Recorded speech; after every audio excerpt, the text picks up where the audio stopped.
were talking about how you would probably choose airbending. No, I said earthbending.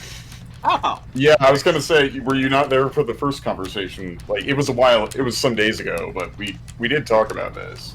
I think No! Are you talking about for the fucking Avatar: The Last Airbender tabletop? Because yeah, it was Earthbender. Because I wanted to make a fucking like Earthbender brawler character. No. You always That's go really for the funny. brawlers. Yeah, it's fucking fun. I would be an earthbender simply because, like, geokinesis, or just the ability to fuck around with earth and stone and metal and stuff, is just my favorite idea for a superpower. Honestly, the like, fact that you said Earthbenders- geokinesis makes me happy. Yeah. Like, Earthbenders next to fucking Airbenders Damn is it! like one of the two people where you're almost never out of your element. Like, unless you're on a fucking boat or you're on like a fucking prison island like that one episode, you However- will The pretty Boiling much Rock? never run out of Earth. Yeah. If I had to choose one, I'd probably be air because spirituality. I can see it. Makes sense. Water. Yeah, Um, still water. I like the idea of being able to heal people. And I also Yeah, presume that you like the it's idea also- of blood bending. Well, it's also Oh, God. worthy of noting, though. I noticed this in Avatar, and I don't notice it being talked about because, for reference, the Force in Star Wars works this way too. You know how there's a big list, and actually, Naruto Jutsu kind of works like this too. You know how there's like a big list of powers you can, in theory, have if you're in Star Wars, Avatar, Naruto, etc. Mm-hmm. Yeah. The thing that a lot of people I notice don't generally talk about, Star Wars does kind of sort of talks about this, although the games tend to ignore it.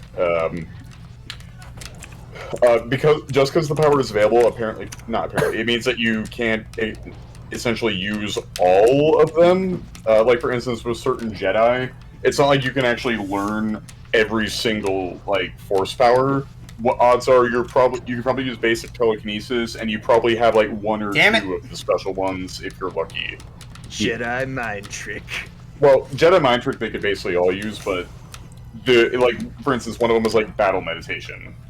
Not every Jedi could use battle meditation. That was kind of a special thing. Wasn't that a big deal in the first Knights of the Old Republic game? Yep. Bastila, Bastila can do it. Yeah, and that's precisely why, and that's why she was so valuable. Although you can overcome it with superior strategy, because Revan was an example of that. But like that was one of them. Kind of like how you never see Revan have access to it, but if you play the second game, where you play as the Exile, who was one of his generals, like a really good one, she actually can use battle meditation, and you never get this option as Revan either. For instance. Yeah, because I seem to remember having that ability. I picked that ability at one point in, like, my first or second playthrough of Knights of the Old Republic, but I forgot until you just now mentioned it. Yeah, you see it mostly with, like, Mitra Surik and everything. Then, you get some crazier ones, but apparently I found out, or at least I didn't devote too much thought to this, but this is apparently also true in Avatar, that even if you are a bender of a certain element, it is entirely possible that you are just not capable of actually doing any specialty bending. Yeah. It is also sometimes possible that you might only be capable of a specialty bending. Like, for instance, from what I understand, although the sandbenders are technically earthbenders, they don't have any experience earthbending. Yeah. Outside of the desert. Yeah, so they're really good at sand. They're better than anyone else at sand. Damn it. It's just don't have some good. Or, apparently the same was also true with metal bending, is that literally not everyone can do that.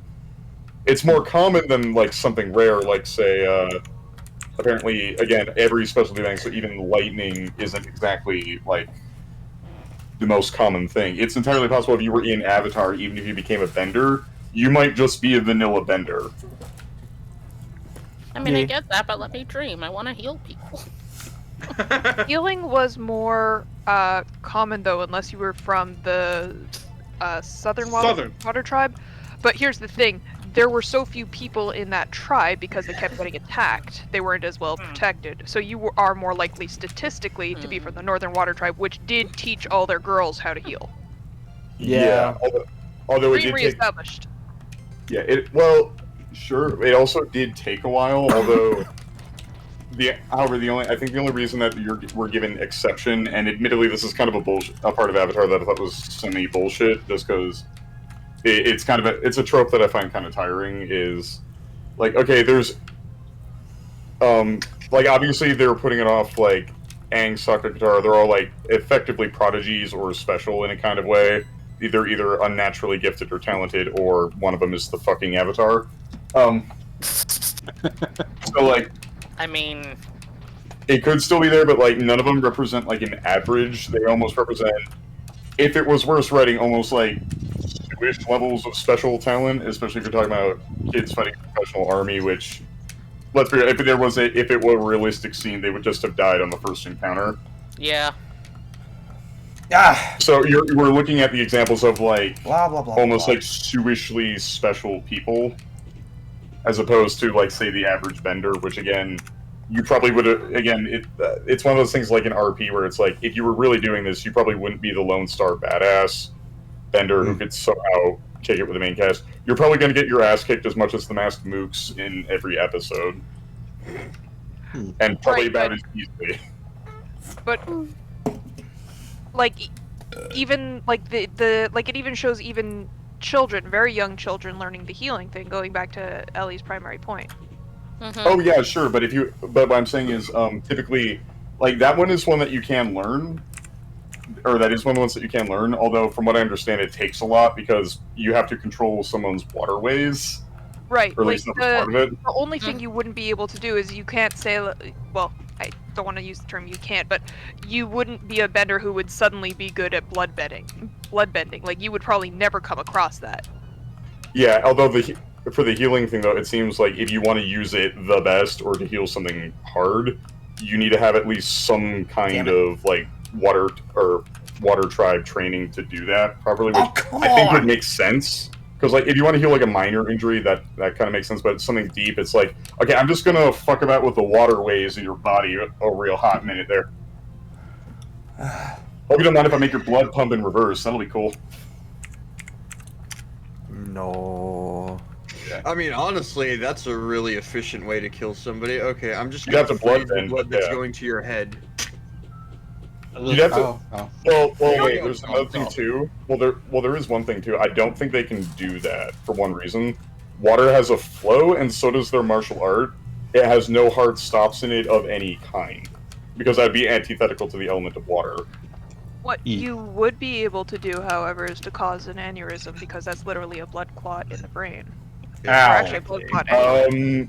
Oh. That's a That clot, deals though. with So blood flow. no, but that's a physical blockage. That's not a stopping. It's a stoppage of flow from blockage, not from the blood itself stopping. Maybe. That's not a maybe. A clot is literally a group, typically of, like, typically inflamed red blood cells, or a foreign object is, like, physically blocking the passageway. The blood itself does not change. Yeah. It's like, plus, it's like, when talking about all these things that these different benders can do, like, I don't know if this is 100% a thing in the show, but I've noticed that each bending style needs you to move in specific ways. Well, yeah. Yeah, they you would have not- parts. Also, when I or said also freeze the blood going to their head, I meant physically freeze it, as in turn it to ice, not stop it. Yeah, but I don't know if it can do that for one reason. There are way too many bloodbenders who there are way too many bloodbenders who are so hell-bent on killing the cast that there's no fucking way that skipped their mind. If they could have Zahired the situation, they would have. Fuck off! Yeah. Like, because that's what I'm saying. That I think blood bending has a bit of a limit, because there are too many instances where I'm just like, okay, you would if you were really seizing control of the blood and it waited your commands, then the person would just drop dead, because that'd be the stoppage thing. But that doesn't work because water. But also, everyone's blood flow still seems to have to flow, so they can still manipulate action. I don't know if it's lethal. It can incap you, and it's certainly horrifying. But I don't know if it's capable of directly killing you because of the motion principle. Yeah. Let's try that. You think you could just put somebody's blood on, like, hyperdrive and it just accelerates out of their body? Believe it or not, if you watch Turaru Majutsu or Magical Index, There's a character in it. He's the most powerful Esper named. So he's on the science. It's science versus magic, but he's on the scientific side, and he's like the most powerful Esper. And Oh, Accelerator. yeah, and remember there was a Misaka clone that he encountered who tried shooting him, and the bullet got redeflected right back at her, and he stuck his hand into one of her open wounds and says, "I wonder what would happen if I can make your blood flow in reverse because he controls vectors." And she was turned into a shredded, bloody mess. But that's Accelerator. Yeah. Also, real quick, we've got Equestria Guy 637 asking, what if a vampire was a bloodbender? He would never have to be invited inside. That's a point. I mean, would it still be able to bloodbend, though? Because it gets interesting when you think of... Because, like, spirits in the afterlife don't seem to be able to do that, so I have to wonder if being undead would do something to it, too. Because bending appears to be a spiritual thing. Ow! Damn it! I guess that would circle back to a question of, like, do undead beings still have part of their souls? It also really... Whenever Aang went to the spirit realm, he couldn't bend. Yeah, or remember in Korra, this was directly brought up. You should have physically entered the spirit world because you could still bend, you know, when that... The religious villain dude was there, the anti-avatar, and then Korra was there. He's like, oh shit, I can't bend. And he just bends and is like smashing her, or is like throwing her around with waterbend. He's like, you should have gone the physical entrance because then you could bend again. Oh. Well, thanks for the hot tip, my guy. If I ever make it out here alive, I'll... Oh, I got him!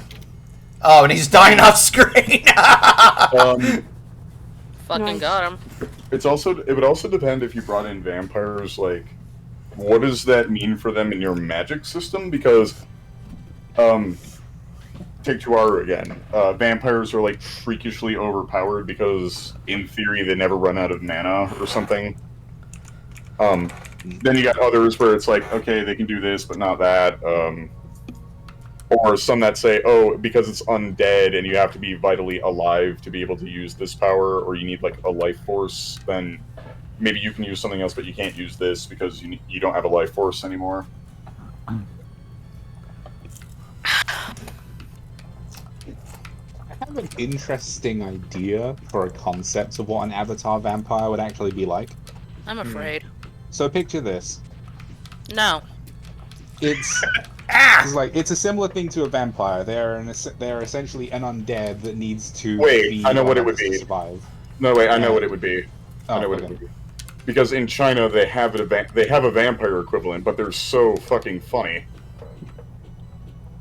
Okay, it's this thing that is, they have these like white-faced vampires dressed in red.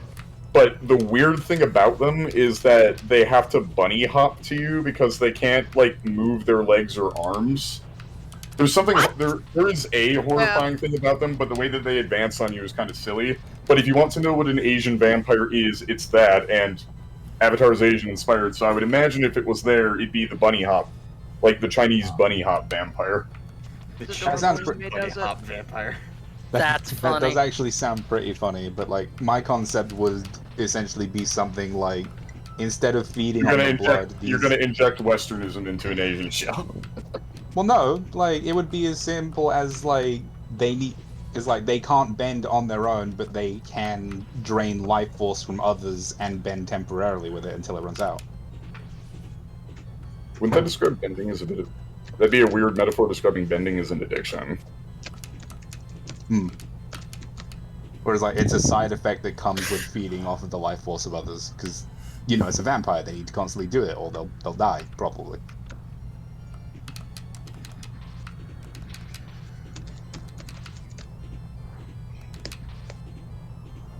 Ah! Fuck off! No! Ah! Damn it! I think I would just find it. I think I would probably just find it weird if a vampire was there.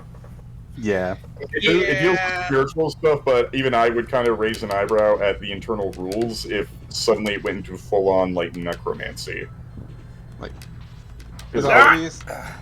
It's like the concept is simply just a for fun thing. We all know that this stuff would be difficult to fit into the universe because it's already self-full anyway. Yeah. I wonder if this would work. is like, what next? We'll start seeing dragons who are just spirits made of fire. No, they're literally dragons. There are You don't remember the literal episode dragons. that you didn't remember the episode of the Dancing Dragon where there were literally 2 fucking dragons? Yeah, I haven't also, seen- fucking Uncle Iroh is literally known as the Dragon of the West. And Because I he haven't was caught by Roku fucking used to dragons. fly on a dragon. I haven't What seen was- Avatar in a long ass time. Yeah, there you go.